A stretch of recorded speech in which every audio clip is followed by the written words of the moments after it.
Welcome to the Let's Talk Wrestling podcast. You just made the list! Oh no! Brother Nero, I knew you'd come. Not only does that mean that you're next, it means Brock Lesnar, you're last! I need to talk to you real quick because the fact is, you're the one that calls me the coward, but you're the one that doesn't get in the WWE ring again. Bada boom! Realest guys in the room, how you doing? Wait! Hey! Austin! Austin's done the Donald! Hello, everyone, and welcome to the Let's Talk Wrestling podcast. The wrestling podcast to review Monday Night Raw and Smackdown and give all of you beautiful people the wrestling news of the week. My name, as the host of this show, is famous for being the rival to the Del Monte Man for ultimate juice supremacy. It is myself, Turbo Tony, famous for his luscious fruits and flavors. You can have all my flavor all across all of you if you like. If that's how you want to do it, that's completely fine with me. But I don't do this alone. I do this with a man who, just like me, is getting seriously burned out of all of these pay-per-views WWE keeps shelling out. It's Matt Marsander.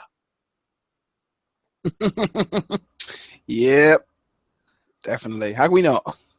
Yeah, unfortunately. It's getting a bit much. Yeah.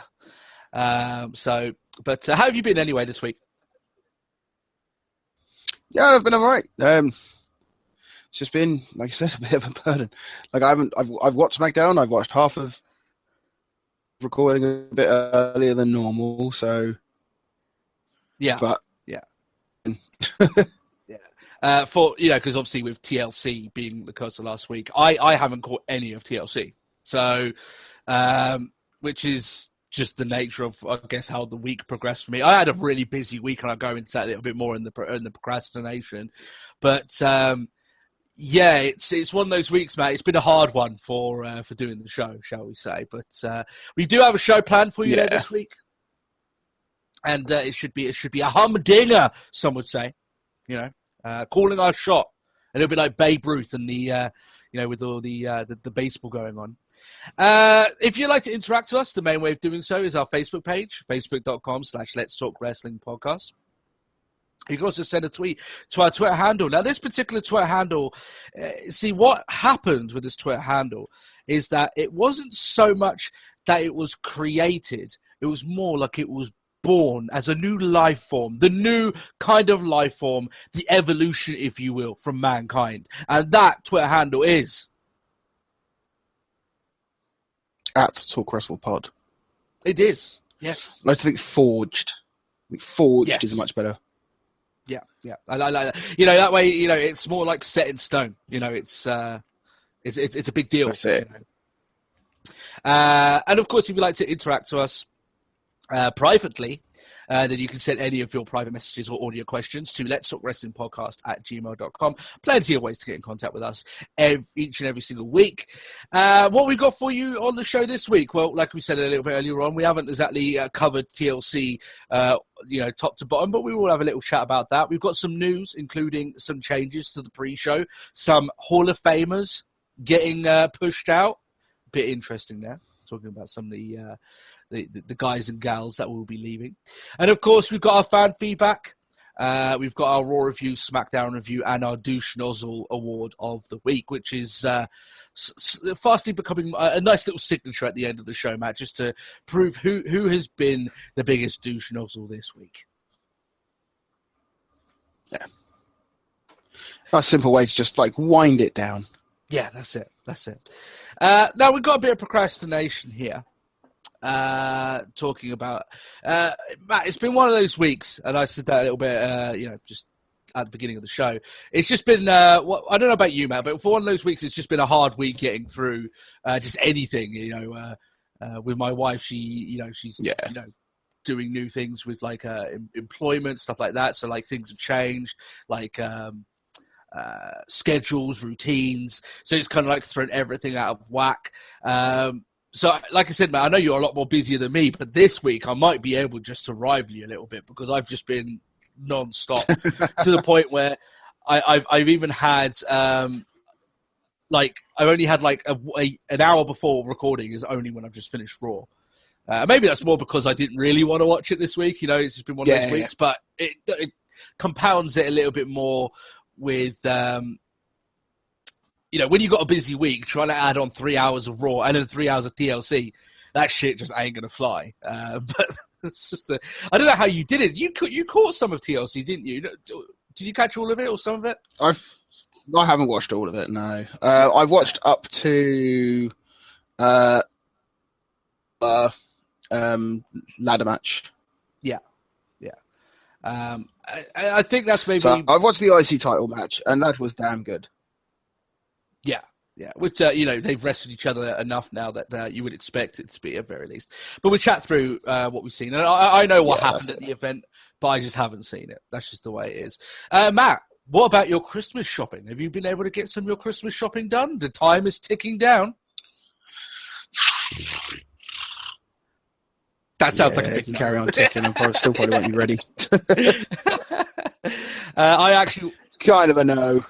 Yeah, I went into the city on Thursday, and it's one of those things that obviously because it's starting to tick down. It's like the 12th of December. December is when we're recording this. This will come out on the 14th, and I have to do more shopping.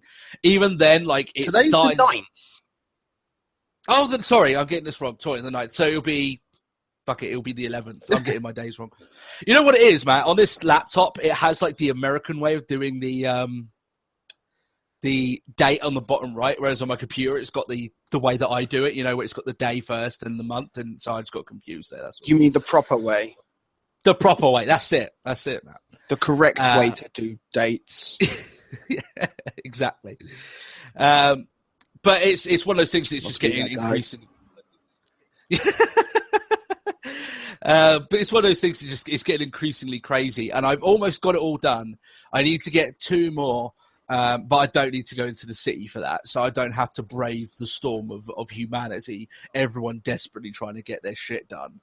So I don't know about you, Matt, but you might have to fight someone to get your shit if you leave it that late, Won't be seeing I'll be all right. I think my... hopefully won't get that bad. The fact that tomorrow I'm going into the capital, I'm going into central London for this whole Winter Wonderland. So it's going to be a day. Yeah. What Winter Wonderland? What's that? Is it just a big what? Is it just one of the things that goes in London? Yeah, like Hyde Park, and they just chuck out a big. The other half is massive on her Christmas, so I must please her places. Exactly. Good stuff, Matt. That's you just being a good significant other right there. That's the way it is. That's it. But apart from that, Matt, do you have any other procrastinations or anything you want to talk about before we get into this week of wrestling? No, I don't think I have. Okay. To add. Yeah, no problem. We've got some news to get through. We'll talk about that a little bit here on the show.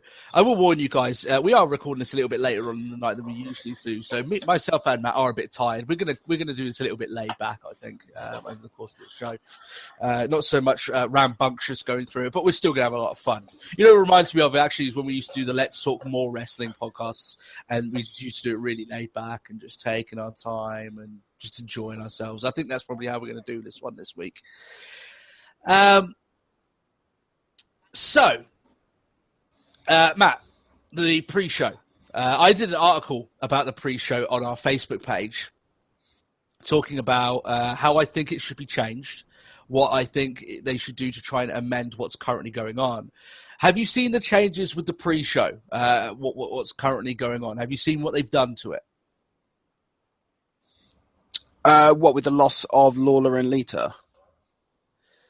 Yeah, well, that as at? well, and yeah, it's that and changing it down to 10 minutes instead of 30 minutes before the show, I think, or in like an hour or something like that. I don't know, but I haven't seen that. Yeah.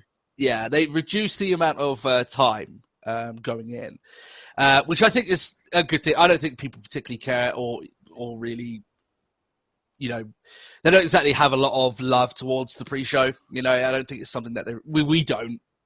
That's the way it is. We don't watch it. No, we don't. So Lita and Lawler have both gone. Now it literally just consists of some person I don't even know and Booker T. So how Booker T avoided the chop here, I don't know, but he did. First of all, let's talk about Lita. In the sense of Lita, Matt, I think this is a mercy killing. Okay. Because she had been making herself a little bit of she had become a Botchamania mainstay over her time on the pre-show. She a lot of mistakes here and there, a lot of really just dumb statements. She isn't. I feel bad saying this because people are going to rip me to shreds. I don't think she's a bad talker, but that just isn't the right environment for someone like her. And it's come across as if she. Go on. I think one thing is the fact that ever since Mania, when she went the first ever women's champion, yeah. Do you remember your career at all? I'm like, what? Oh, it's all going downhill from here. It's like she forgot about all of her championship victories. Just randomly just forgot about them all. Oh, counts for nothing. Yeah. But one of the greatest times of women's wrestling. What? I don't even know. Like, for the what? Yeah, it's maybe she thought she was winning the Divas Championship, Matt. Maybe that's what it was. Maybe she really wanted the butterfly belt. Who knows? That's the way it is. But that's what she really wanted. Yeah. Like I said, I think this is like I said, a mercy killing. This is putting her out of her misery. She was kind of floundering. It was becoming at times a little bit embarrassing. So I can understand why they did it with Lita. And even on my article, I think I said you need to get rid of all three of them personally. You had to get rid of Booker, Lawler, and Lita. Let's talk about Lawler, though, because this has been like the transition of him going out of SmackDown. And he obviously went on to the pre-show. And now it looks like he's literally just been relegated to network appearances. And I think they're going to keep him around for the Hall of Fame ceremony. So fair enough. So, but I think this is just another stop for him in his transition out of the company. Like, they've been slowly getting him out. They've been trying to make it so he isn't as pivotal to the show and trying to get new announcers in. The one thing I'll say about this, Matt, is that if you look at all the announcers they have on the show, so I'm thinking Raw, SmackDown, NXT, they now have 10 slots for announcers on those shows. You've got 3 on Raw, you've got 4 on SmackDown, and now you've got 3 on NXT because they've added another one on NXT. Do you really think that, let's cut that in half, do you think there's 5 better announcers than a heel Jerry Lawler? I'm not entirely sure there is. What do you think? No, I couldn't think of anyone. I think Graves is a good heel commentary, but of the, best of his time, heel Lawler, just can't think anything really scrapes it. Well, he wasn't even doing that bad when because he was doing heel Lawler just before he got booted out, didn't he? And it was one of those things that he was doing okay. He was actually getting. Yeah, that is true. So that's the reason why I bring this up. I know they're trying to transition him out because they want a younger looking announce team for whatever reason. But like I said, is there? I can't name off the top of my hand 5 better announcers than him. I'd say Michael Cole is a better one because he's a bit quicker now. Lawler's lost a little bit of a step. You've got Graves, you've got Ronaldo. I would take Lawler over JBL. I don't know, Matt, would you? Being on SmackDown, I don't know how insufferable JBL is being nowadays, but would you? No JBL. No. So you take my rant on him last week. Oh yeah. Was it the bipolar JBL just can't decide really if he wants to be a dick or not? Yeah. Oh, just a bit stupid, really. So that's those two names been reduced. I think this is them trying to make big changes towards this this pre-show panel, and I think that understanding now that it, to be honest, towards the end of its lifespan, this pre-show panel had become almost a caricature of itself. It was almost a parody of itself at times. I don't know if that's what they were going for, but that's what it ended up being. And the only person that's going to cry over the pre-show not being around is Little Karibo, because I know he loves to fucking rip that thing to shreds on the Mark Remark on his show. But that's and I do as well. I do enjoy watching those episodes. But yeah, I don't think people are going to be that sad. No one's going to shed tears over this pre-show panel basically being dissolved. What, the loss of the pre-show? Oh no, how will we cope? Yeah, it's not a big deal. The only thing is that it leaves some of these guys without roles. You know, that's really the main thing there. Matt, we have to talk a little bit about Linda McMahon. The news this week. Now, if you remember, she actually got put on the honorary douche nozzle. Yes, that's right. The douche nozzle of the week award winner for week 1. And the reason why I put her in there is because she didn't get into Trump's cabinet. Well, this week, maybe I should be douche nozzle because she actually did. But I have a defense, Matt. I have a defense that makes it seem as if Linda still deserves her slot as the very first douche nozzle of the week award winner. Would you like to hear it? Go on. Colour me intrigued. Ooh. He is intrigued. He is intrigued by this. So, yep, it is. Here we are. So, I still believe that she's a douche nozzle. And the reason being is because she has entered Trump's cabinet. Whoop-de-doo, congratulations for her. She could actually win her seat in the Senate to actually get there through legitimate means. She only got in here, Matt, because the McMahons donated millions into Trump's presidential run. And basically, this is Trump handing out the receipt, going, oh, okay, well, you kind of gave this much money. Here's a role for you. That's essentially what this is. And it's laughable, Matt. I think it's hilarious that Linda McMahon is going to be involved with the small business division, given the fact that she married into a global company, spent a decade herself trying to get elected to no avail. And I'm like, in no other administration would she get this role. This is like getting the fucking CEO of Apple to head up the small, the business division. You're like, that's not a small business. You're talking about a global conglomerate company. What possibly could she do to help with that? Surely you would try and get someone there that's worked in a city where small businesses have thrived. The only thing that the McMahons have done in general is crush small business. They know how to get rid of small businesses. They know how to get the the competition out of the way, but building up new businesses. I can think of the XFL maybe as a bit of an example, but that's more Vince's thing. But no, let's not be let's not dance around it here. Linda going in is not just Linda; it's Linda and Vince. Let's be honest now. You know, I'm sure there was no one happier about this than Vince because now he's got someone involved in politics, and you know, if you honestly think that no hard feelings for shaving my head. Yeah, that's exactly what it is.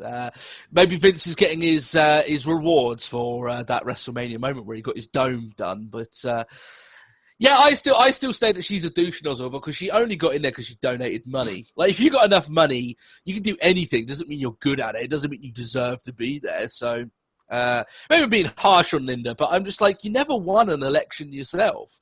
Like, you got beaten by people with far less money on the table. So I don't know. Maybe it's just one of those things that people see through her, and she had to use this avenue to basically get into the fold. So I don't have much of respect on her in terms of a politician. I think that it was just Vinnie Mac throwing a couple of stacks to Donald Trump and basically getting a receipt for it, and that's basically where it is. That's all I see it. That's just the way I see it. So I'm defending her place as douche nozzle of the week awards, and I will stand by that. Until the end is near, and I have no more douche nozzle awards to hand out. So yeah, that's the news for this week. Now you might have noticed actually just a little bit at the beginning there that myself and Matt may not be seeing as if we're as fluid as we usually are here on the show. Don't worry, it's not us being out of sync of each other in terms of our friendship, because our friendship is pure. No, it's actually a little bit of technical difficulties that we're having there. So if you get any lengthy waits for Matt to reply back or anything along those lines, it's just because Matt's ISP is going on the fritz and... Yay! What's your internet service provider, Matt? BT. BT. Fuck BT. Fuck yeah. BT. British Telecoms is a bunch of shite. Yeah. I'm with Virgin Media. That's my one. So I got the might of Richard Branson behind me and my internet connection, Matt. You can't face that. You know? I can't argue with that. No, you can't. You just can't. It's. I miss being on Virgin Media. Is it one of those things that, like, just because of where you are, you can't get like a better connection, or is that just, you know, you thought it was going to be okay with BT? I think we just swapped it because BT were offering a sports package that actually had Speedway, so my dad was good with that. Oh, okay, fair enough. But We'll see how it goes. But it hasn't got the good internet. I don't care. I want to watch bikes go around in circles. That's basically like the bike NASCAR, isn't it? Like It's essentially, yeah. Anyway, let's carry on. We've got plenty to get through, and we're already a little bit late because we spent about 10 minutes there trying to figure out our shit, but I'm sure we'll be fine. We'll get through it okay. By the sounds of it anyway, it looks like it's a little bit better than it was before, so hopefully we can. It won't be too much of an issue. Let's get into our fan feedback, though, Matt. Let's go through some of our fan questions this week. Dat Young Gaming God asks, if we had to take a wrestling finisher, what finisher would it be? And have we been keeping up with Lucha Underground as of late?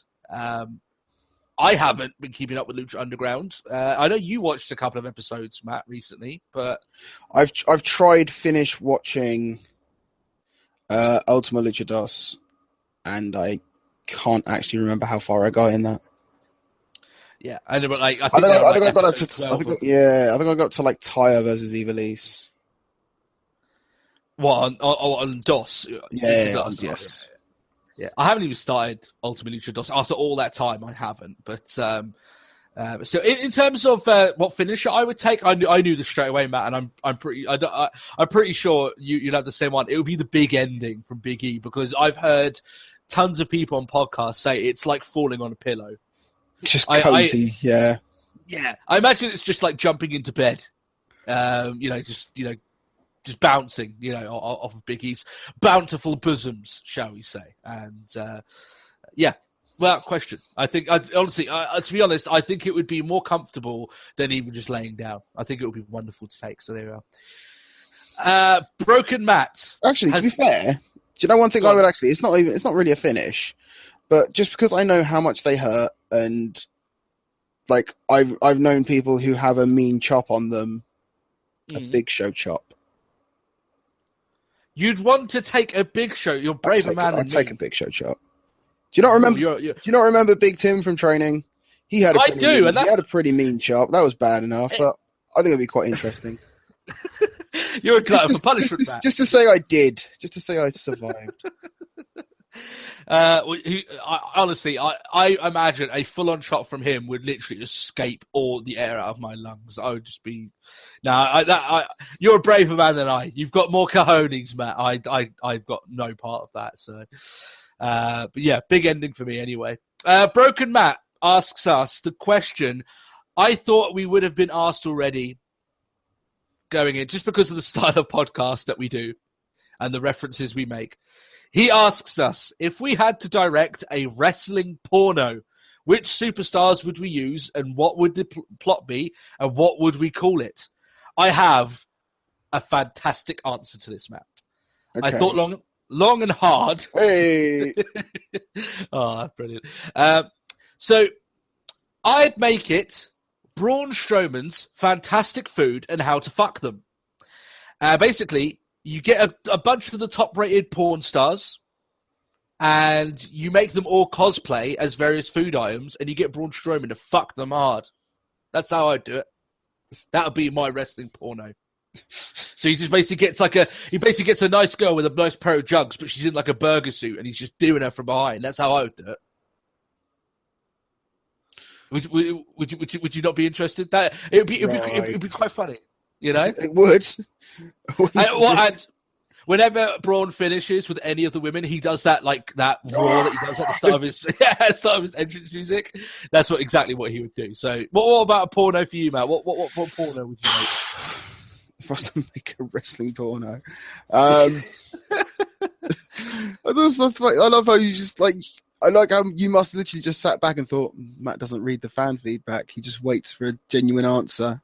That's going to be a good one.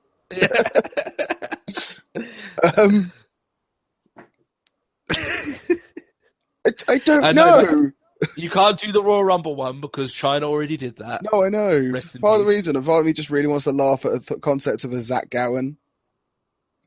No, it's just going to be just a whole heap of amputee porn. Now you're getting into people's fetishes, Matt. That's it. I'm going down a really dark path here. You know, it'd be like Brazilian fart porn. You know, that's the way it is. You know, this reminds me of that episode of South Park, but we won't go there. Oh, it's ectoplasm, but it was a spooky ghost. But yeah, Braun Strowman's fantastic food and how to fuck them. Obviously, a play on the movie that came out, the Harry Potter one. So, but you know. I think that could work. I'd like to see what other people would like to put as their wrestling pornos. And don't just make it so, I want all the hottest girls in it, because that just comes off as pervy. You got to make it funny. That's the way to get about it, you know. That's like Zach Gowen's amputee adventure. That or disgusting, like Matt's. Yours doesn't even come off as pervy, Matt. That just comes off as sadistic. That comes off as weird. But fair play to you on that one. I've still got the visual of fucking one of the top porn stars literally just getting railed in a burger suit. That would be that'd be brilliant. Here's your special sauce, and yeah, okay. Raw. All right, here we go. Anyway, Kane St. Dennis asks if we saw Ring of Honor's Final Battle, their big event where the actual title changed, actually. No, I haven't watched Ring of Honor's Final Battle, and this kind of leads into a little chat that me and Matt have been wanting to talk about, and that's just talking about Burnout, not the movie. Not the movie, sorry, not movie. The game, you know, the driving game. We're not going to talk for half an hour about Burnout Paradise. We're not doing that. No, we're talking about WWE burning us out. And I'm going to point the finger a little bit here at WWE as part of the reason why, maybe this is me pushing the blame onto other things rather than myself, but pushing it onto WWE for me not finishing the likes of Lucha Underground Season 2. For me not wanting to spend more hours watching Ring of Honor, even though it's a good show. I'm sure it was a great show at Ring of Honor Final Battle. I'm sure it really was. But the very idea, and we wanted to bring this up for a while, we've kind of made passing statements on this, but it's one of those weeks where me and Matt have been talking about just general burnout, and we're just talking about how unenthusiastic we are about watching pro wrestling nowadays. And I'm sure a lot of people, Matt, are in the same boat as us, because we've had questions before of people saying, I don't really watch the show anymore. I just kind of listen to your show, or I listen to another podcast to kind of stay involved. Keep up to speed, yeah. Yeah. And it's one of those things that WWE, now, I know I've said this all along, Matt. I know I've said time and time again, Raw being 3 hours hurts. Doing a pay-per-view with Raw, the pay-per-view schedule update. I think that's the thing that's tipped us over the edge a little bit. But they're 205 Live that they expect you to watch, all the network specials that they expect you to get involved in, and all this other stuff. WWE essentially have just killing, I'm not sure it's not just us, but they're killing their fan base with content. Just overdoing it with content. To the point where because we have to watch WWE, that's the basis of our show. Trying to get ourselves to get the enthusiasm to get through that 3 hour show. Like, for instance, today was quite hard getting through that 3 hour show, Matt. Do I want to spend another 2 hours or 3 hours afterwards watching, even if it is a good wrestling show, it's still a lot of time to be spending on another wrestling show, and I'm already burned out by that point.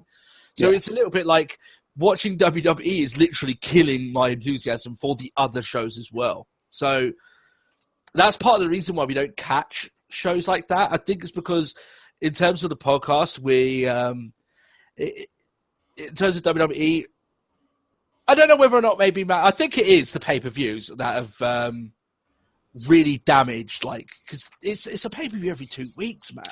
Possibly. I mean, I showed you my my continue watching list. Yeah. On the network, and like on the old system, like of how it used to be, like I think we didn't have a problem like just doing, an episode, like a review of a pay-per-view within 2 to 3 days.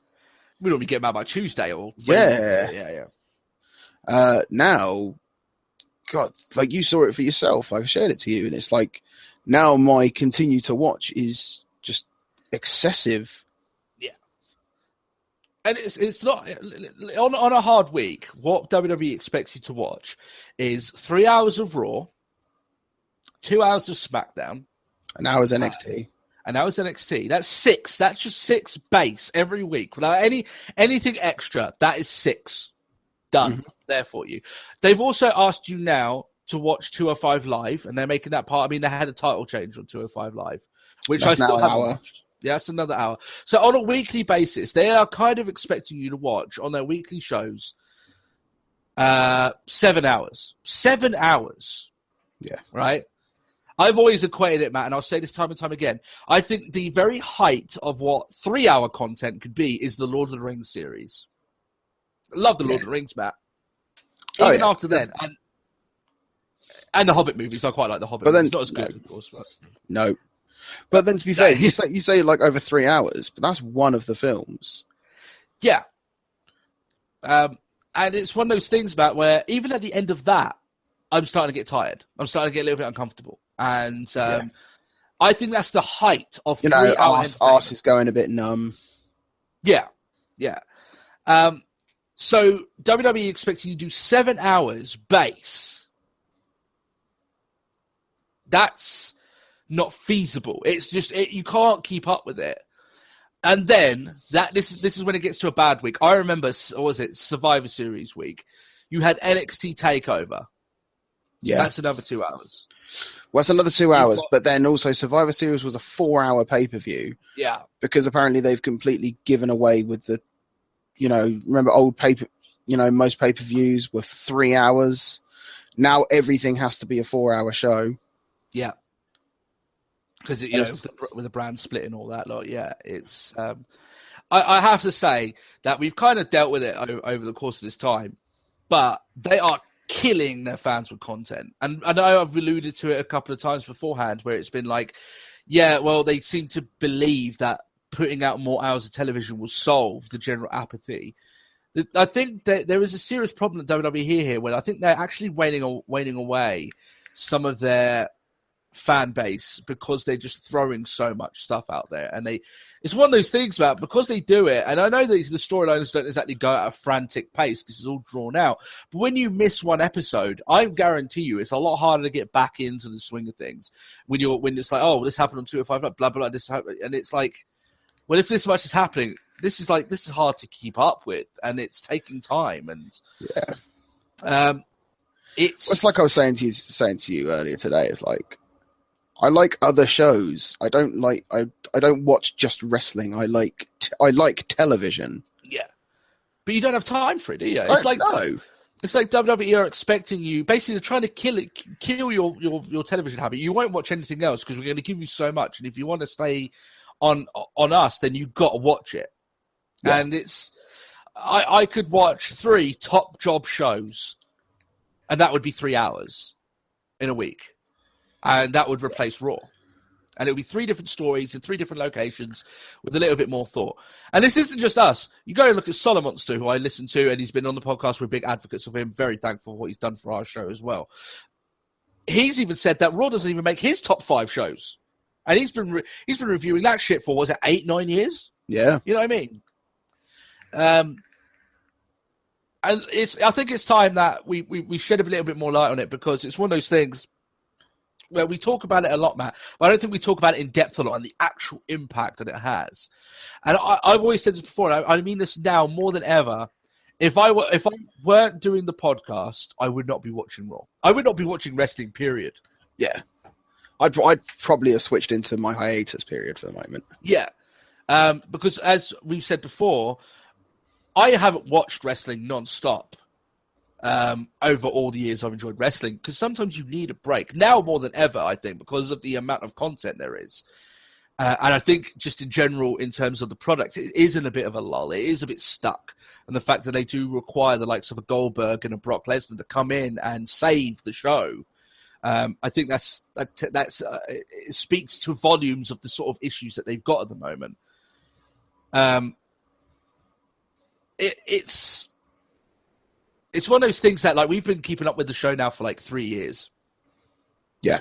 I've watched wrestling like consistently for a longer space than that, but not like this hardcore where I've been catching pretty much almost everything. I don't even catch almost everything. Like, Matt, you watch Smackdown now because the very idea of watching 5 hours, you know, for us on a week, it just seems... like sends me into a fit just to imagine having to watch it. It's just impossible. It's just too hard to do. So what ends up happening then is that WWE ends up swallowing a lot of the other good shows. So if I want to go and watch Ring of Honor's Final Battle, I've got to do that after watching the 3 hours of Raw and anything else I have to do to have to cover that stuff up. And I think it's funny, Matt, that my initial thought track with this was, it's only, you know, I've got the whole week to get through 3 hours of Raw. But then I'm thinking to myself, wait, because I've been conditioned to think that 3 hours is not really that much, because that's what we've been given recently. 3 hours is still fucking ton to get through. Like, they expect you to go 3 hours and honestly just be staring at it the whole time. And then every second week, Matt, now we're getting pay-per-views. So now every second week it's 6 hours at least. You know, it's 6 hours. I think that's why I haven't watched any televised NXT in so long. Like, I watched TakeOver, and as my network subscription will say, I didn't watch all of it. Yeah. Because I know I'll get a good show out of TakeOver, but then that's another, you know, as a SmackDown viewer, that takes me to 5 hours. Like, I have a full-time job. Like, I like other TV. I have other outlets to, you know, spend my free time. Yeah, you know, don't get us wrong. We of course we love wrestling, right? 153 episodes in, right? Of course we love wrestling. You guys know that by that point. But it's one of those things where WWE aren't helping themselves. They're almost driving fans away by demanding that level of attention to their product, when really they haven't really earned it, in my opinion. Yeah. And the very idea, I think you might have some fans come up and go, "Oh, we are not real wrestling fans, so stick alongside it." Well, if you feel that way, I don't really give a shit. And it's just, it's you know what I mean? It's like, at the end of the day, anyway, it's just one of those things. I honestly want to ask our fan base, how burnt out are you? How, honestly, let's be honest now. Let's not brush it under the rug. How burnt out are you with the current product? And therefore, not only with WWE, how burnt out are you with wrestling in general? And I think that the answers from a lot of the fans would almost alarm us. I think that, like, just other fans to see, well, I'm actually, like, in terms of burnout, I'm really at the end of my straw here. In terms of, like, you know, end of the tether. Yeah.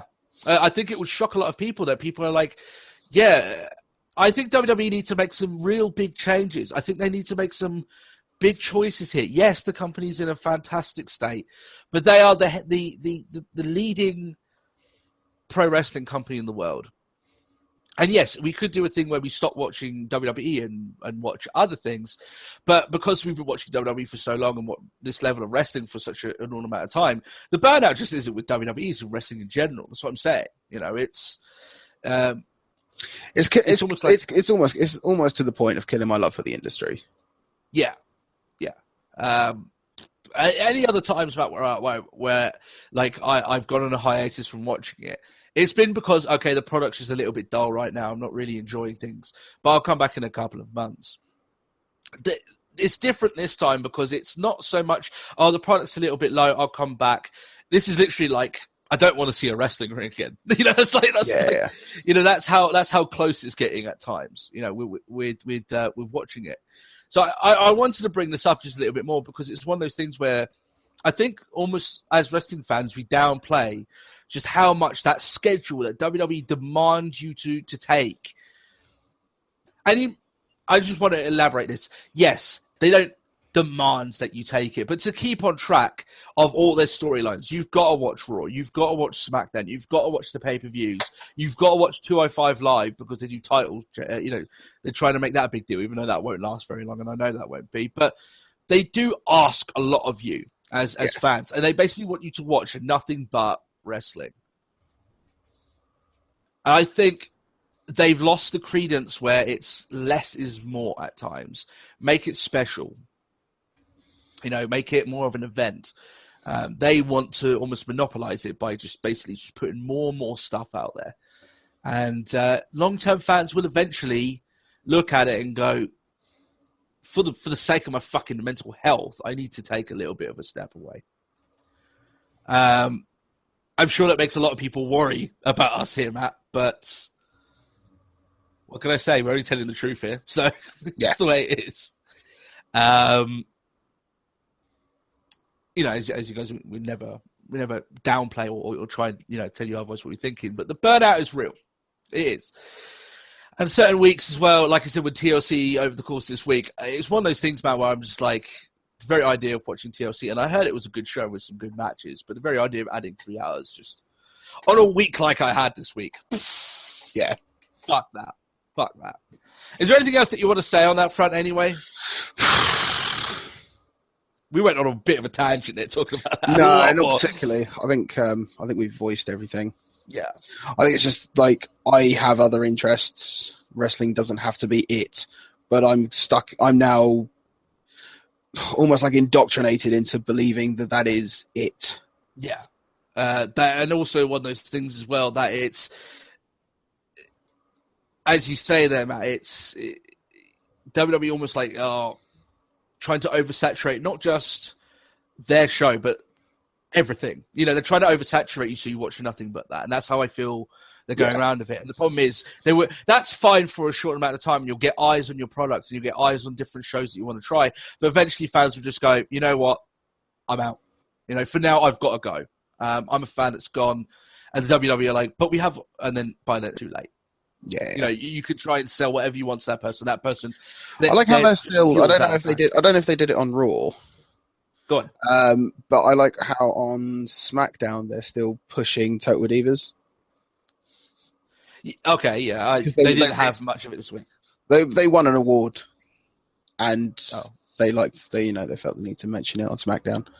I think it's because actually the greater proportion of women on Total Divas are actually on SmackDown. Yeah, actually, I didn't even really think of that, really. They are, yeah.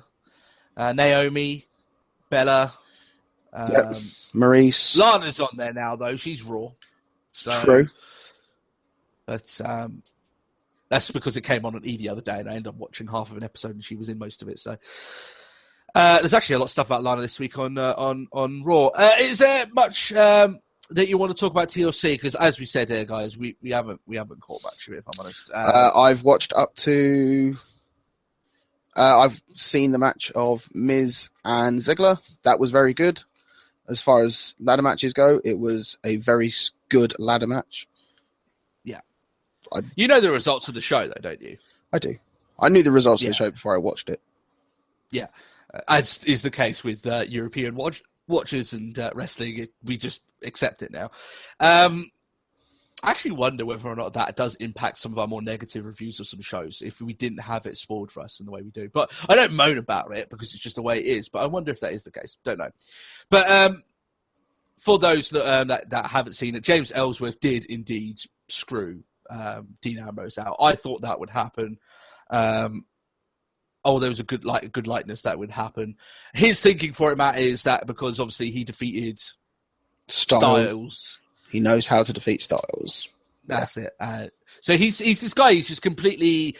He's just stupid. That's his character. He was that since day one. So in terms of actual storyline and character, consistency, then they've actually got it right with James Ellsworth, because he is a moron. He doesn't he's almost like naive, like he just doesn't really fully understand it, and that's why he did what he did. But he's going to get the shit kicked out of him by Ambrose, I imagine. But we'll get to the SmackDown review as well. But I did hear that TLC was an alright show, but as we said, we can't exactly say it. But we have watched Raw and SmackDown this week.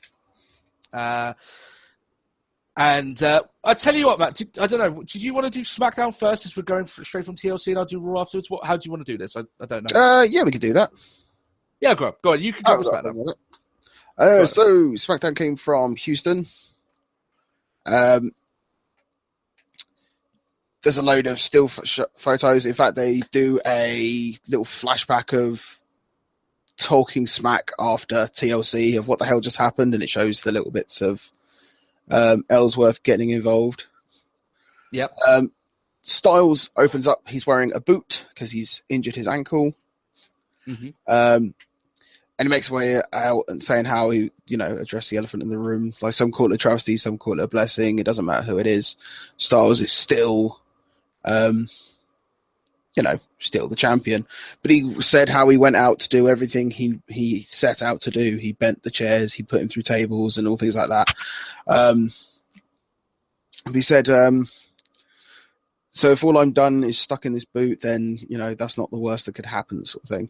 Then he went that the only negative, he's not medically cleared to wrestle Ellsworth for the WWE World Championship that night.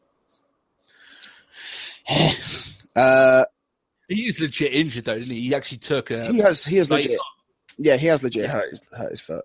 Yeah, he's not like injured as in on the shelf, but he's certainly needs a bit of time to recover. He's allowed to be around, but he's not cleared to compete, sort of thing. Ellsworth comes out, dancing around Styles like a prize fighter, looking like a fucking idiot. Yeah. Ellsworth makes fun of Styles being in the boot, sort of, do you really need that boot, or is it just convenient that you're putting it on so you don't have to defend the title? He implied that maybe Daniel Bryan's protecting him. But he's like, I've beaten you 3 times. Like, I've got your number. And, that's just ridiculous. Styles just starts making out how he's so delusional. Like, every win he's ever had has not been clean. And he's like, you've been drinking your own. And he's like, obviously, the standard Kool-Aid line. He's like, your own gin and tonic. That's a little bit painful, isn't it? God. He's like, I imagine now they've compiled literally a book of chin puns for this guy. They're just rattling them off. Yeah, That's exactly it. But he mentions about how, everything you've achieved is because of Ambrose, and you've gone and double crossed him. And you've burnt that bridge. Everything. I put you in a neck brace, I put you in a back brace after that, Styles clash off the steps. But he's like, but Ambrose, I know when to stop. Ambrose doesn't. Ambrose will cave your face in like your chin. We're basically saying about it is Ambrose, and he's the reason. He doesn't stop. That's why I'm in the boot. He'll just destroy you. Ambrose's music hits. Everyone goes crazy. Ellsworth is pointing at Styles like, yeah, go for him. And he offers out his hand for Ambrose. Dirty deeds. Ambrose walks off. So he didn't know when to stop. Didn't even have time for his music to stop. He literally just walked in, dirty deeds, walked off.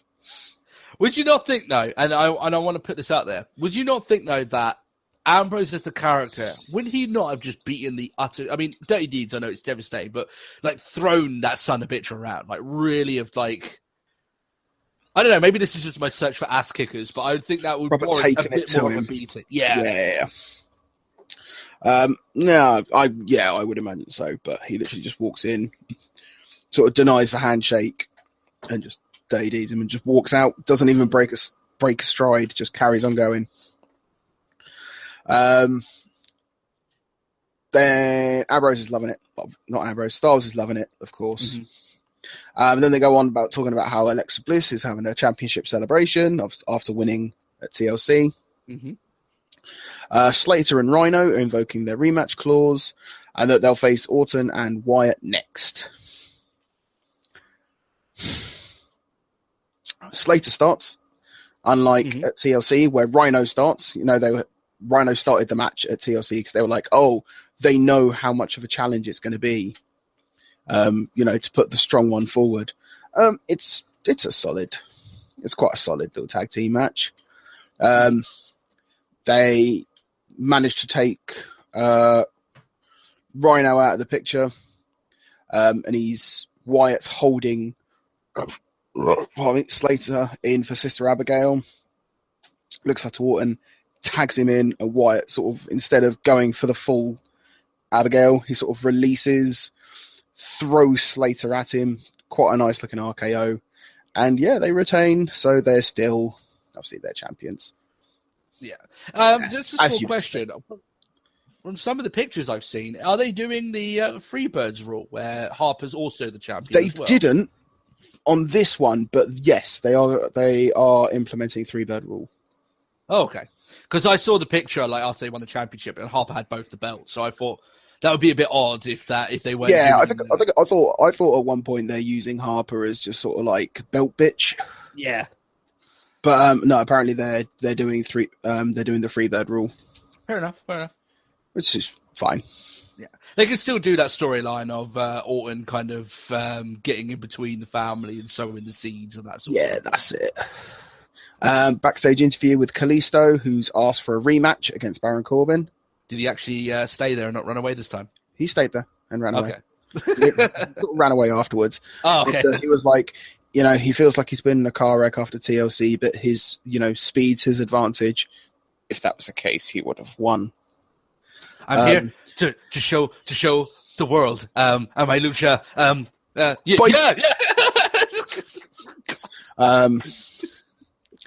And because, I have my one advantage, speed, and everyone should remember that speed kills.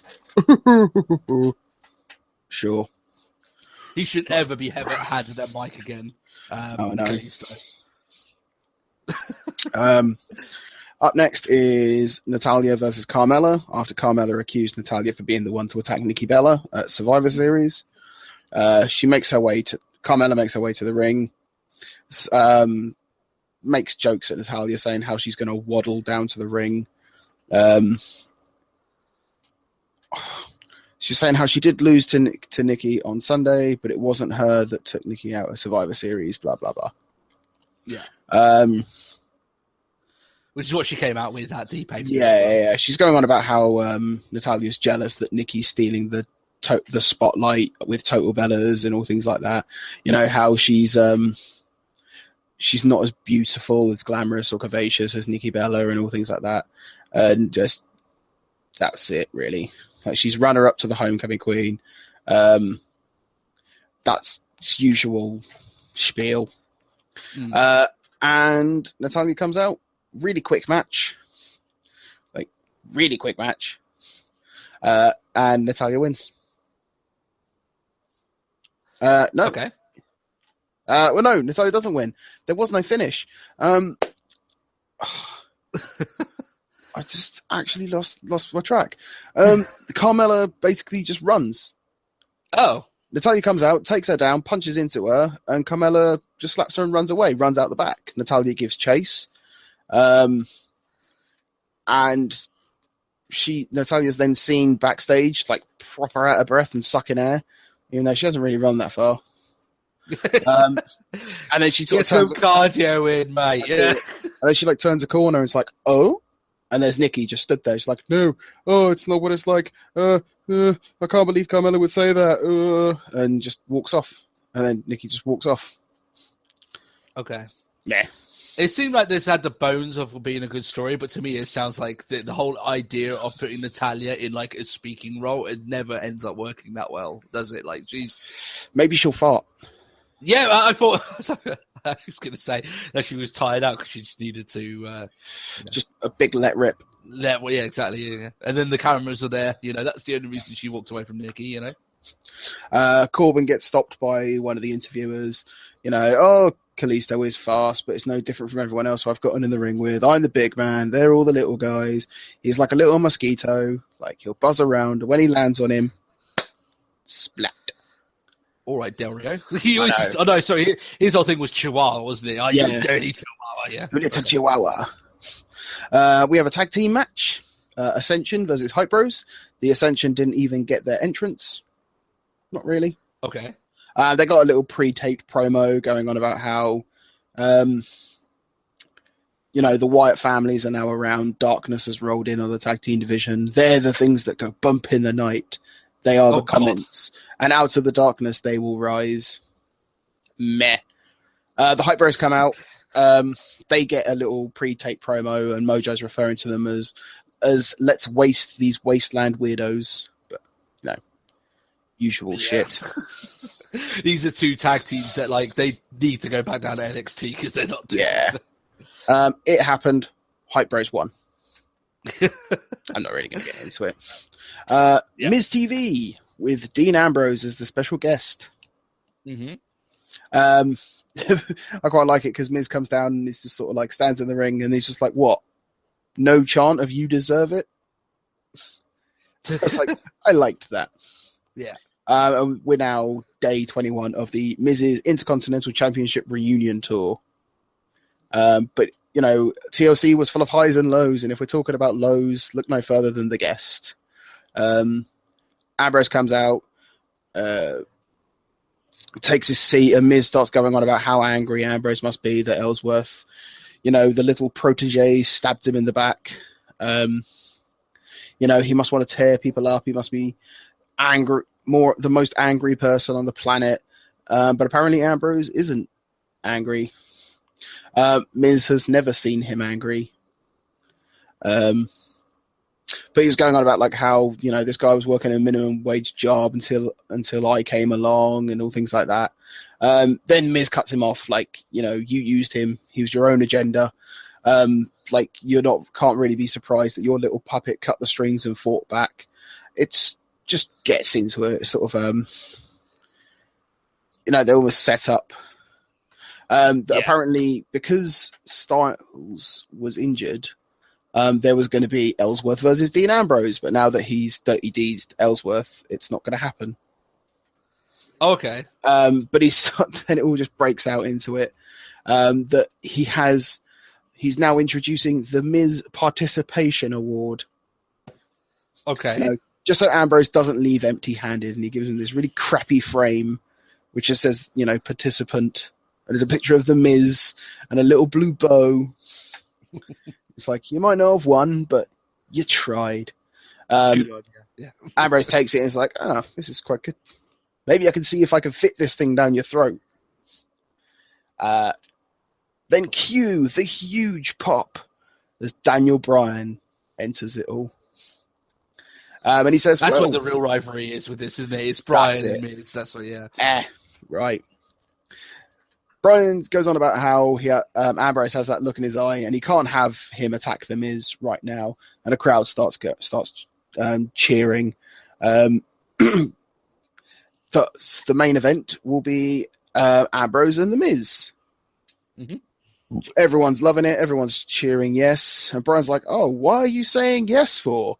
Is it because you want it to be an Intercontinental Championship match? And everyone's going, yes! Miz flips out. Yeah. Obviously. I do like it though because, in a way, it is a little bit because I like heels when they do have a bit of a hint of truth in them, and this definitely does come across Bryan is really singling out Miz here. He's not being objective, he's not being unbiased, Yeah. Well, I wouldn't say he's not being unbiased. He's kind of giving the Miz a hard time. Yeah, that's what I mean. He's being biased against him. Yeah. Kalisto and Baron Corbin have a match. Mm-hmm. You've seen it once, you've seen it a million times. Baron Corbin wins. Yeah. Backstage, Nikki Bella's walking around, meets some little kid who's apparently famous. Okay. She's called Sophia Grace. She's a singer, apparently. Don't care. Yeah. Cool. That was that. You know the stereotypical, hey, we've got all these people in. Yeah. And it's don't give a fuck. Yeah. If it was Autobridge, then maybe we would care about, but no. Yeah, no. That's it. Tyler Breeze versus Chad Gable. Mm-hmm.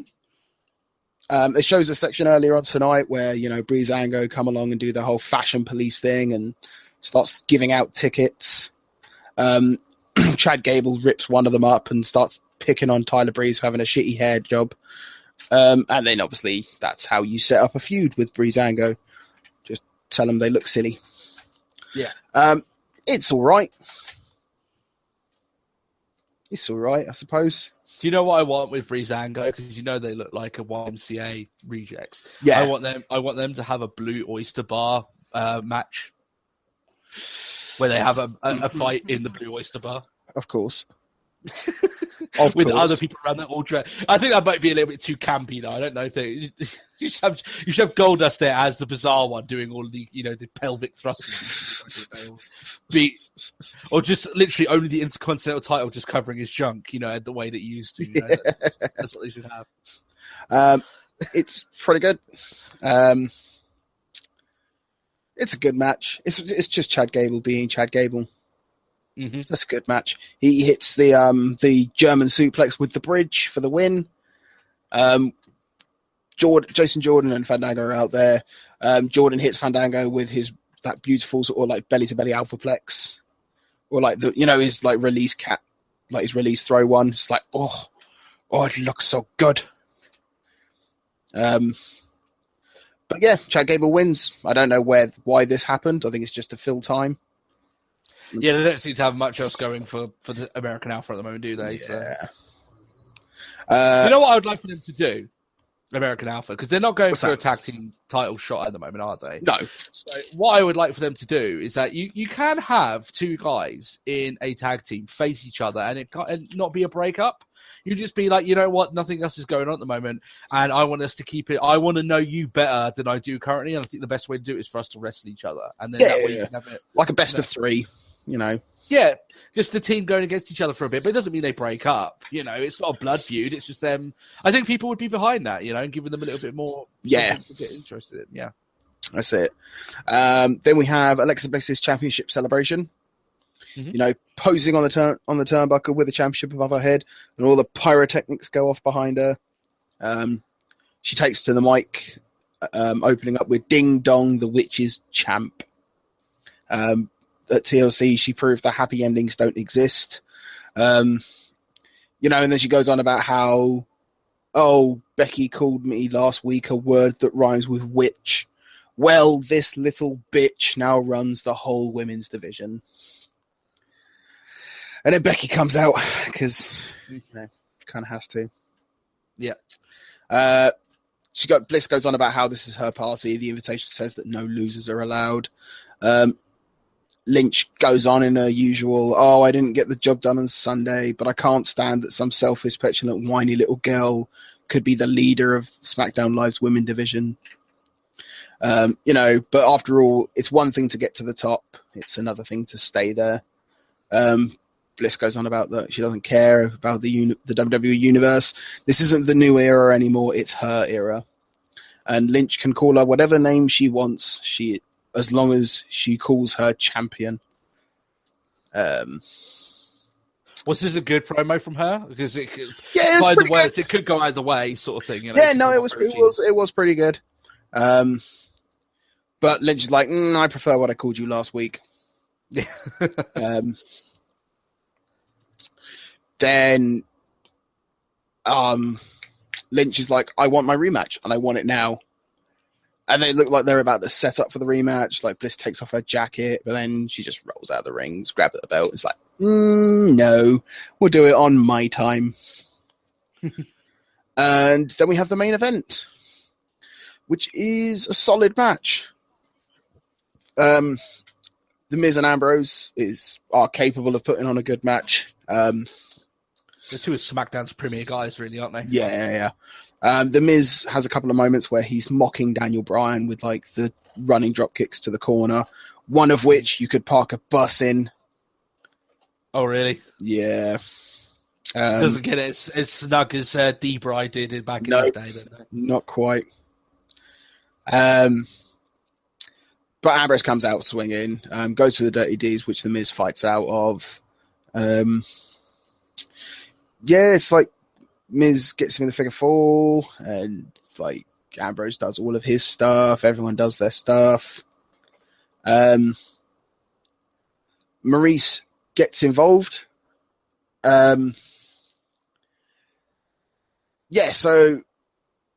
they set up for a superplex. Ambrose fights him off, and Maurice goes up there and just punches him in the crotch. Miz hits the Basaiku knee. Like, Daniel Bryan's running knee. Oh, I don't even know what it's called. Yeah. But yeah, fair enough. Gets the near fall. Ellsworth comes down. Oh, dear. Trying to make amends, I suppose, because he's coming out and he's like, no, that's bullshit. She got involved and things like that. But the ref had The Miz rolled up for a pin, but the referee is too interested in getting rid of Ellsworth. Referee notices at the last second, hits, 2 count. Miz kicks out. Ambrose is like, what the hell are you doing? Goes up to Ellsworth on the apron, and Miz just goes, this is my opportune moment. Skull-crushing finale. Win. The Miz wins. And that's pretty much it. The Miz celebrates. Ellsworth looks upset and runs. And Ambrose... he's going to get even more shit kicked out. I know, and Ambrose is just there, just like, oh, you fucking did it now. Yeah. But that was that. That was SmackDown.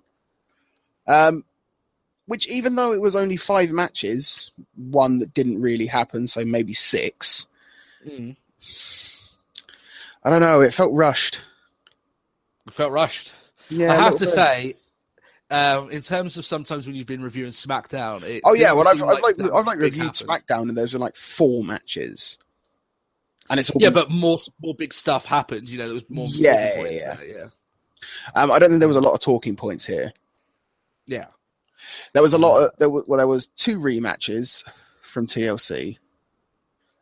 Which I think is stupid to do that straight after the event. I don't like, especially for belts. I don't like. I'm going to challenge you the next day. It's like surely just take a moment, like go back, regroup, regain your thoughts, and then go into it. Even recoup your body from a match. It makes the faces come off as a bit dumb, but I guess maybe just WWE. I mean, the one thing I quite like is the fact that you spent most of the main event was just JBL, just like obviously in the Miz camp, just going, oh, he fought a hellacious ladder match last night, and everyone's like, dude, Ambrose was in a TLC match. Yeah, exactly. He's like, wow, blah, blah. Typical JBL. Forgetting his words, trying to get his sound like JBL. Yeah, that's it. But do you know what? For the first time in a while, I'd probably give this SmackDown a miss it. Oh wow! Okay, SmackDown's been doing pretty well. At least watch it once. So. But I don't think you'd miss. You wouldn't really miss anything. There's nothing really a note here. No.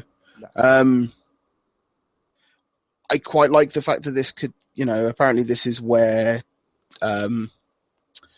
Ambrose is going on to now that he's officially out of the main event title picture.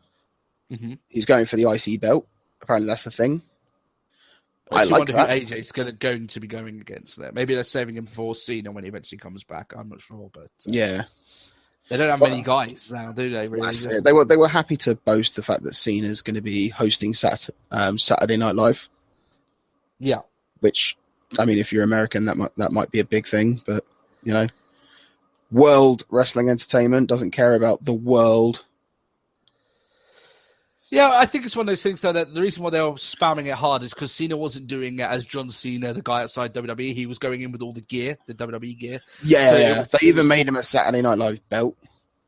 Yeah, so it was definitely one of those things where it's more of a WWE appearance rather than a John Cena appearance. When he's doing stuff like American Grit, he's not really the hustle, loyalty, respect guy. He's more of the John Cena trying to transition away. Yeah. But on that SNL, he was proper Cena, he was WWE Cena. I've seen just hit some of the clips with it. He was in full garb, so he was definitely like they did him sort of like do an entrance where he did his full, You know, where he throws the belt in and slides in after it. Yeah. They showed him do that.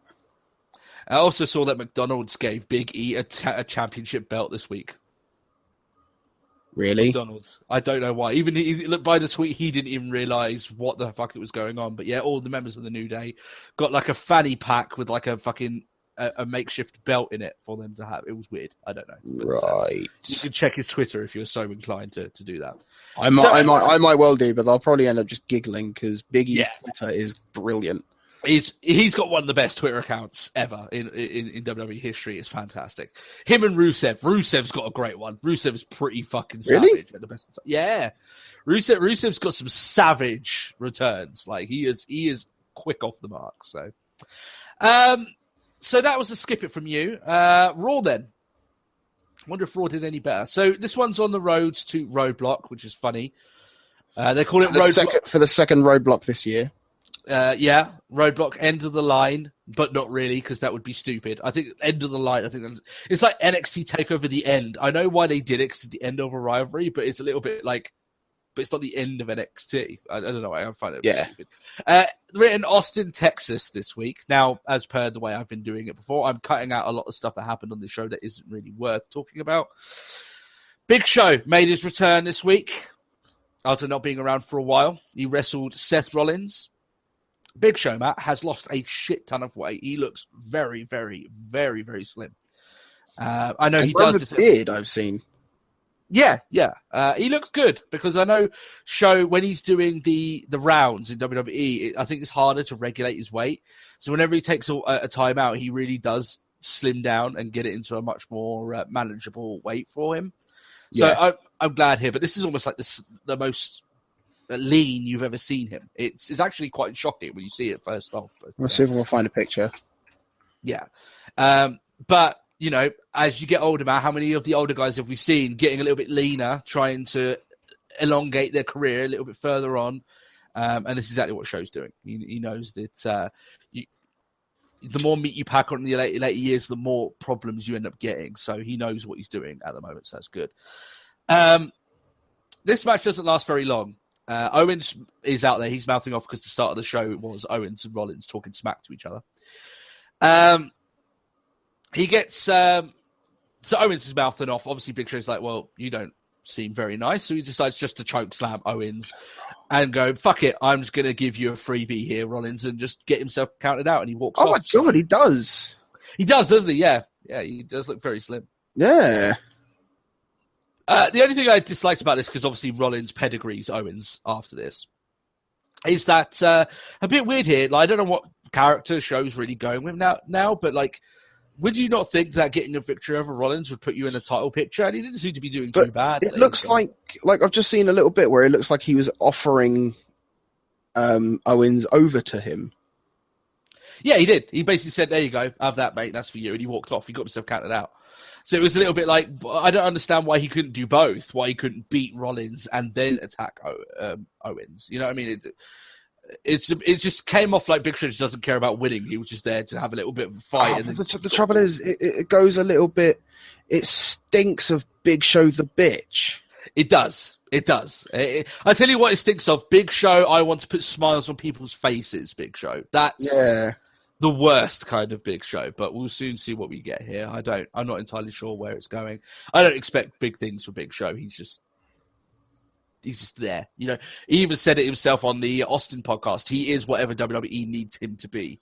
Yeah. You know, they don't have long-term plans for a guy like him. So we get a video package, Matt, for Jack Gallagher. Which I saw he made his debut. He did. The true gentleman.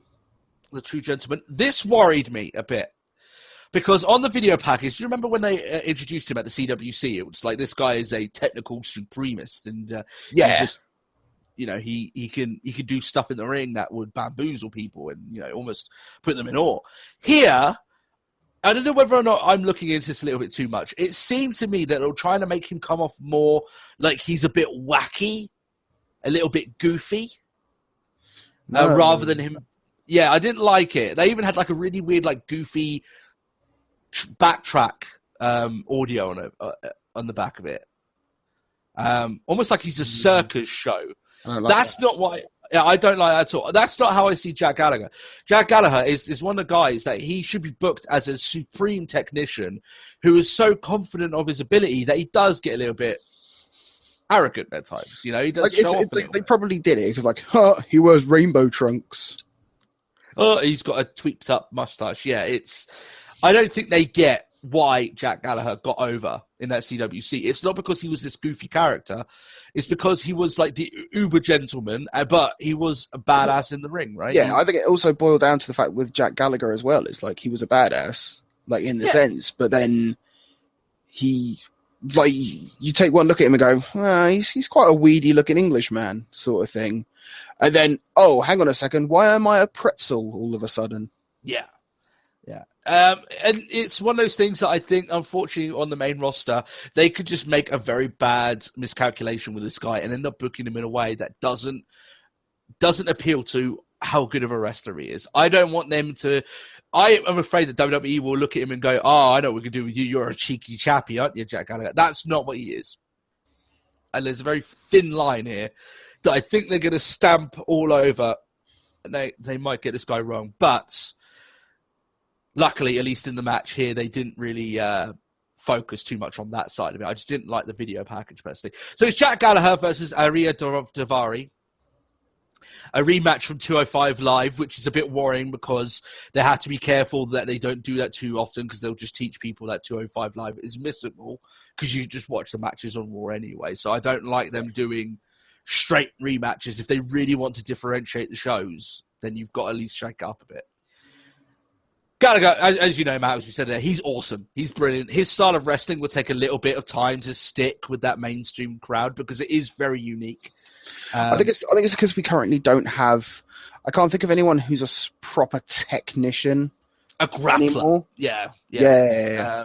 Like him, it's almost like the crowd have got to learn what this kind of wrestling style is and why it's fun to watch. But they were getting it. His style of wrestling does invoke responses from the crowd almost by design. It's very clever what he's done. It makes me wonder how Dean Malenko would have done these days because he was a proper technician. Wouldn't you love to see the Gallagher Malenko match? That would have been fun. Yeah, that would have been good. In just in general, if we could, I'd like to book a CWC just of all time, all the cruiserweights. Back in the days when Eddie Guerrero was classed as a cruiserweight, you'd love to see him in there. Dean Malenko and Rey Mysterio in a CWC.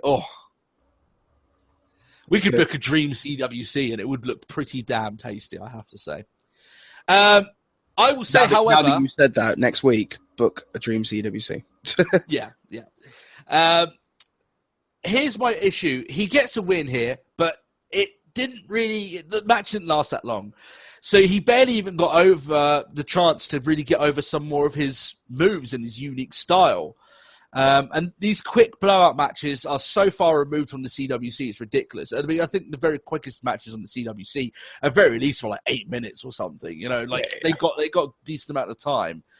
Afterwards, Daivari attacks Gallagher because he's pissed off after losing 2 matches to him. But I hope they get this guy right because he can be so fun and he can be so entertaining. But I have to admit, I am a little bit worried here that they might misbook him. But there we are. Kevin Owens is freaking out at Mick Foley for him coming off on the wrong side of the opening of the show, getting a choke slam and a pedigree in a match he wasn't in. Foley confirms that he'll be wrestling Sami Zayn later on, and he's quite pissed off at that. And then Owens locks eyes with Chris Jericho. The friendship is broken.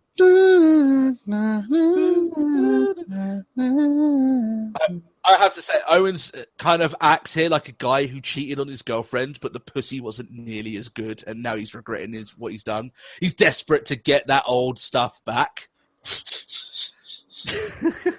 He sent apparently Jericho tons of presents. Jericho's just like, maybe it's like the WCW packages used to get just doesn't arrive sometimes, and when they do, it's a box with nothing. Yeah, I always love that. I love that story.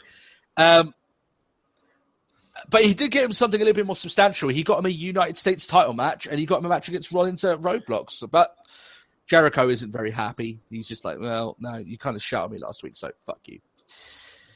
Enzo and Cass are backstage. So are Lana and Rusev. Lana and Rusev are in the middle of an argument. So Enzo doesn't like his tone. He comes across a little bit like a nosy fucker initially, because Rusev, it doesn't even look like they're having that much of an argument. And so if a husband and wife are into an argument, I'm not getting involved in that shit, because it's just going to be messy. It's going to be messy. Anywhere outside of WWE, you do that and you're going to get a fuck off by both of them. That's the way it is. It's only after Enzo gets involved that Rusev really becomes a bit of a dick. He starts calling her pathetic and then walks off. Lana throws her ring off. So they're trying to build up to this sort of thing where, like, Lana's like disillusioned with the marriage, or very least for this episode of Raw anyway. But Enzo puts the smooth moves on her. She kind of likes it. She starts flirting back a little bit. He even spends the whole of an ad break listening to her problems. And she says that she wants Enzo to treat her well to make Rusev jealous, and she offers him a night in her hotel room. He celebrates like he won the lottery, and to be honest, if people had got that, I think you suddenly hate Enzo, don't you? A little bit, yeah. It's I have to admit, I'm not his biggest fan. You know, that's just how it is. But I'm getting random messages from people. I know why. I'm getting random messages from people on Skype, and I'm like, what the hell? I'm not even on Skype, but I'm on my email. Okay. Anyway, carrying on. Just random. So, anyway, this eventually carries on. Cass warns him and says, look, you're getting yourself into a bit of shit here. But he gets a sexy picture of Lana on his phone sent from her. So he's like, fuck it, I need to go screw the bitch. So he eventually gets like a, you can tell here, he's got such a fucking raging hard on here. It's basically like a fucking radar. You know, his penis is a radar for clunge. It's like bing, bing, bing, just walking around searching for Lana. You kind of know where this is going, Matt. This is all just a ruse to get Rusev and him in a precarious situation. Basically, he shows up there. He gets second thoughts at the hotel room. This is while Cass and Rusev are meant to have a match, but he never shows up. And Lana manages to get in with his pants off, literally, and then Rusev shows up, just beats the shit out of him and drags him out of the hotel room, just leaves him there, basically, with no pants on, just fucking knocked out. And, like, the character of Enzo, I could just imagine that he's just been in that situation a lot of times, just randomly waking up in a hotel room with no pants on. Just doesn't know where he is, you know? Understands it. It's like, oh, it's happened again. It's happened again. Yeah, that's the way I look at it. So they're building up to, I think the real rivalry here is Cass and Rusev. I think that's what they're going with. But Enzo's the more entertaining one and building up here. Fair enough, you know, on those lines. But I have to admit, I actually thought for a little while there that they were going to have a romance storyline with Enzo and Lana. I thought this is Vince's second attempt to try and break up this marriage between Rusev and Lana in real life. But clearly not. He's got a different agenda. Anyway, Owens and Zayn have a match against each other. And obviously... Why? Yeah, it is decent, but they have wrestled each other a bit too much at this point. It's, I don't know. The thing is, I want those two to be like so far away from each other for a while. Yeah. Last time they did it, they were like, oh, like we're you know, like we're going back. The last time I enjoyed it, like really, truly enjoyed it, was back when it was like, we're destined to do this to forever sort of thing. Yeah. And now it's like, oh, we're doing it now because, like, for reasons. Yeah, the thing is that I'm annoyed with this here is that, yeah, I get Owens is the champion, and you don't want your champion losing in non-title matches. I get all that. But what's a little bit odd here is that Owens is still trying to sell over the fact that he got chokeslammed and pedigreed no less than 30 minutes before this match began. Yeah. But here he beat Zayn pretty easily, I have to say. It doesn't look like Zayn got close to actually winning. I know he got a near fall or two, but in these sort of situations where the champion is injured or champion's taking some damage, I think you can afford a non-title loss, because then he can just blame it on the fact that he got attacked just 30 minutes ago. He's not recovered properly. The reason why I say that is that it looks like Zayn looked like a bit of a fucking chump, that he had a Kevin Owens at less than 100% and couldn't pull it off. Yeah, it makes Zayn look stupid. That's what I'm worried about there. But there we are. Sasha is in an interview backstage. She challenges Charlotte to another match, an Iron Woman match at Roadblock. No.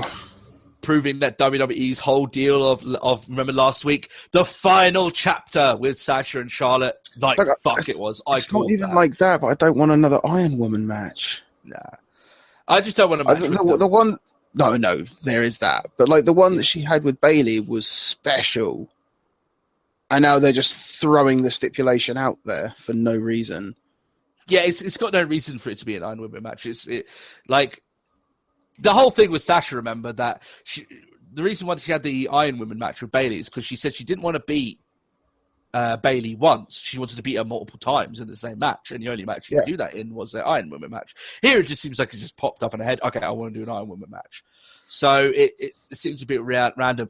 This has to end the rivalry. There's absolutely no way. I will fucking freak. I will go mental if Charlotte actually wins the title back. It will become more than just a joke. It will become ridiculous if she does that. But I doubt it is. I think this is just a match to end it and just basically move on. And it has to. There's no other way of getting around it there. So, I don't really need to talk about that. That's just Rich Swann beating TJ Perkins. Yeah. Really? Oh, Rich Swann's champion, though, isn't he? He's champion, yeah. To be honest, TJ... Don't tell me. It was a rematch, was it? Well, no, he's still got to wrestle Kendrick. Kendrick was the champion. Yeah, Kendrick was the champion. Yeah.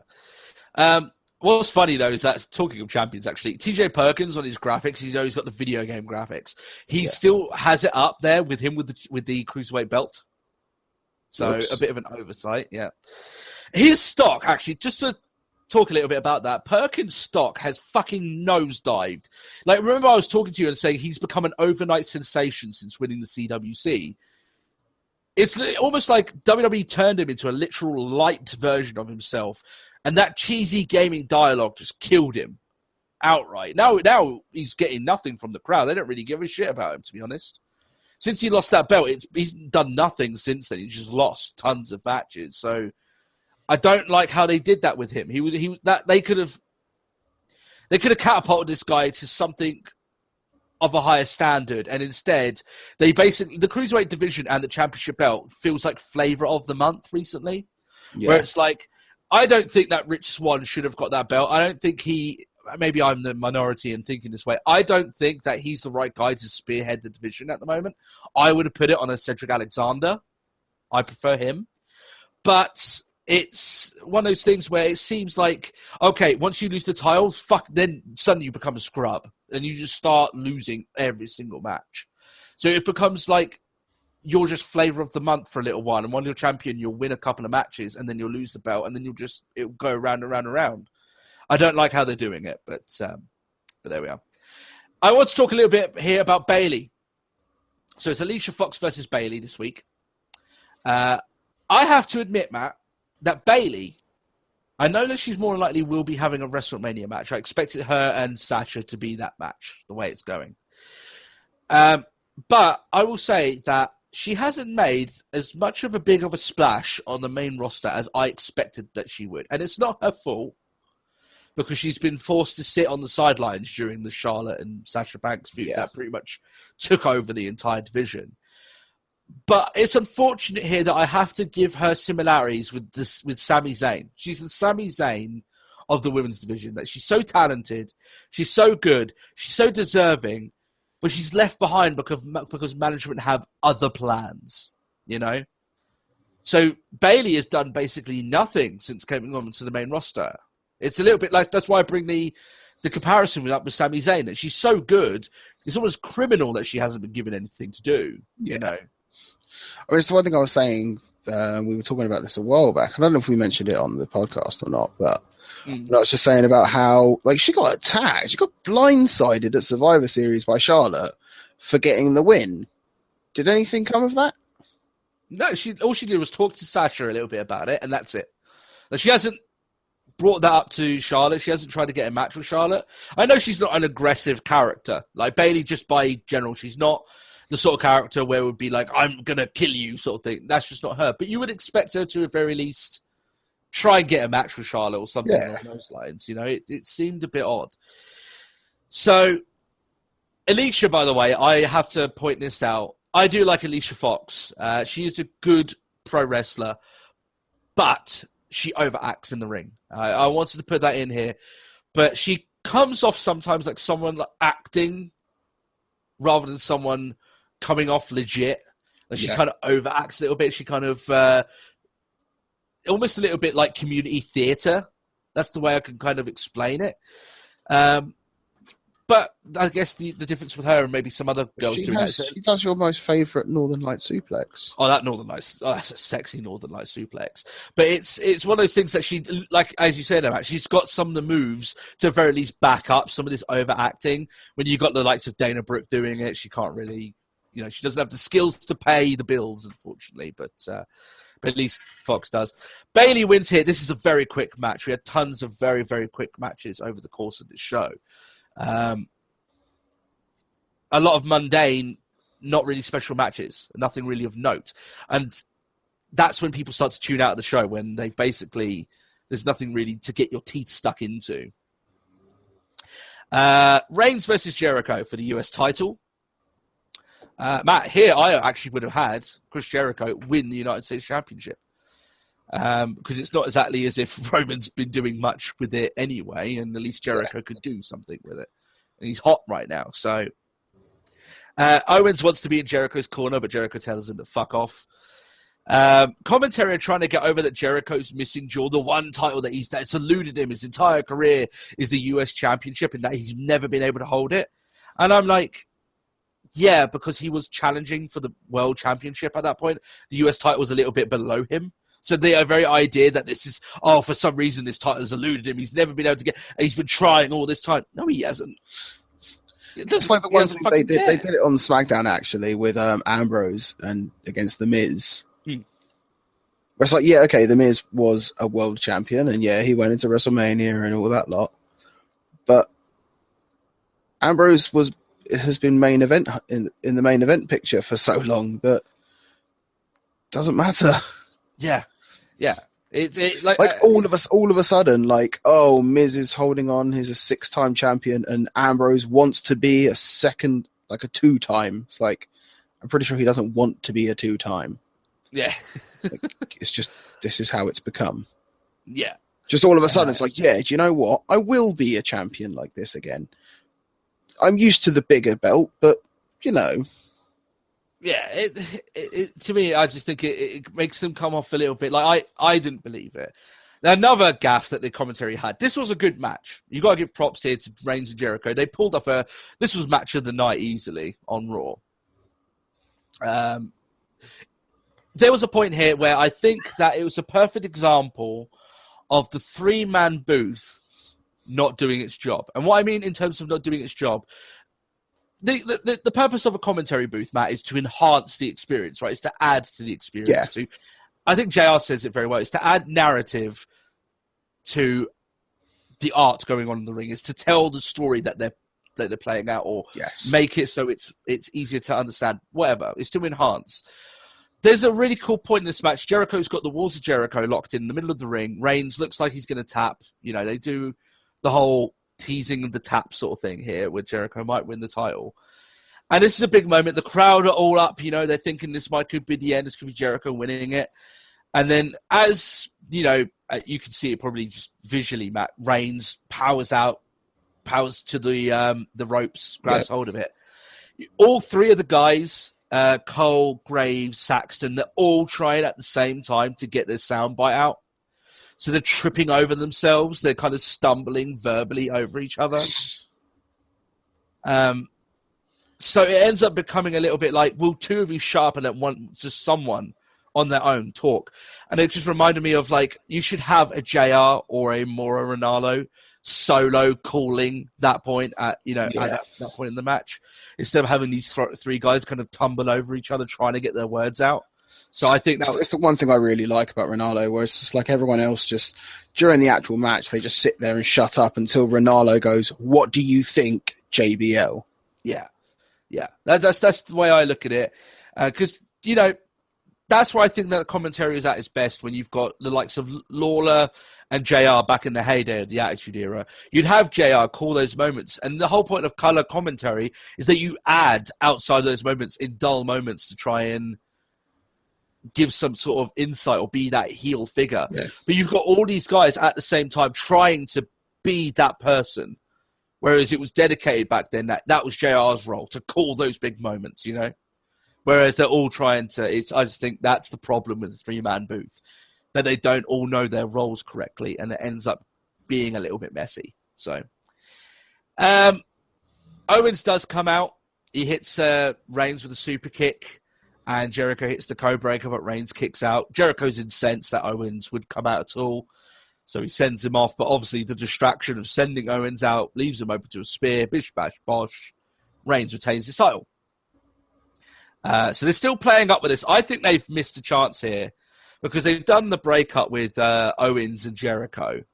I honestly would have done the breakup with Jericho going for the Universal Championship, former friends against each other, you know? Yeah. Because Jericho was getting face responses anyway, and you can have Owens just carry on abusing him, taking him for granted, and then Jericho decides, you know what, fuck you, I'm going to take your title. You know? What's good for the goose is good for the gander. Yeah, that's it. You never really cared for me. You only cared about holding that belt. Yeah. And now I'm going to take it away. Yeah, so I'm going to do the one thing that will actually hurt you. I'm taking your belt. But now what they've done here is essentially that they've done the breakup, but they don't get any drama out of it here. They're just it's almost like it bled over. They didn't have like a big moment here where they stopped it. I think there could have been a great moment here. Maybe even when they teased it, you know, maybe like, you know, they could almost do a point where Jericho attacks him like viciously, you know, after all this time, you know, you took me for granted. But they've missed that chance. They can't have it now because they've missed that chance for the big shocker. But yeah. The Ruined Club versus Cesaro and Sheamus. There isn't much to say here. New Day get a DQ here. So we don't know who's actually going to be wrestling them next week. But, of course, we do. It's going to be a triple threat match for the titles. So there we are. And that was actually the main event, because the final segment of the night was Charlotte. She comes out. She wants to address her father's reappearance on, last week, where he basically put over Sasha after winning the title. Mm-hmm. And she shows footage of her promo, scathing promo, back in May. You know, remember, I don't need you anymore, and get out of here, I'm done with you, you know, basically expunging him from her life. Which I have to say, looking back on it now, I may not have given that promo its real props. I know I did say that I liked it, but God, looking back at it now, man, that she was brilliant in that promo. She was so good. And she's brilliant here on this promo as well. She really is the best talker in the entire women's division, in my opinion. She gives a very emotional promo about no one knowing what it's like to be Ric Flair's daughter, to have his legacy on her shoulders and no one else.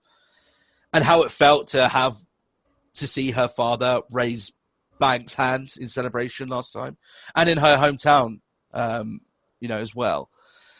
So she wants to apologize to him. She says, I want to bring you out. I know I was wrong. I understand that now. And I want to make up. I really want to, I want to put things right. I don't want water under the bridge. Right. That's right.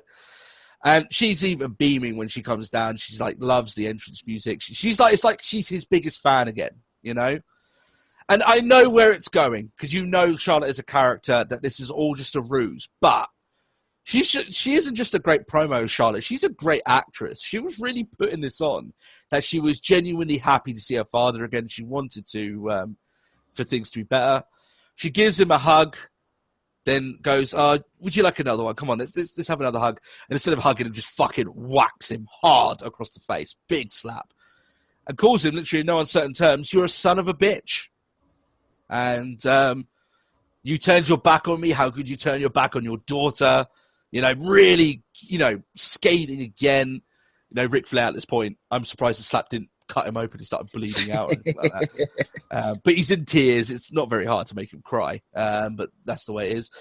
Sasha comes out, only gets a beating. So Sasha literally is just limp at this point after Charlotte just beats her from pillar to post. And she literally just like hoists Sasha into the ring, leaves the broken body of Sasha right there in front of Flair and says, there you go. That's the woman that you want now. There you go. That's your daughter. Fuck you. I'm off.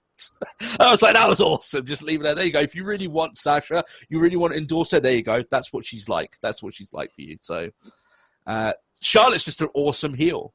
She really is. It was a bit of a weird segment to end the show on because like you were expecting maybe something a little bit more final, but I'm telling you right now, Charlotte's on such a roll. She's one of the best heels the women's division's ever had.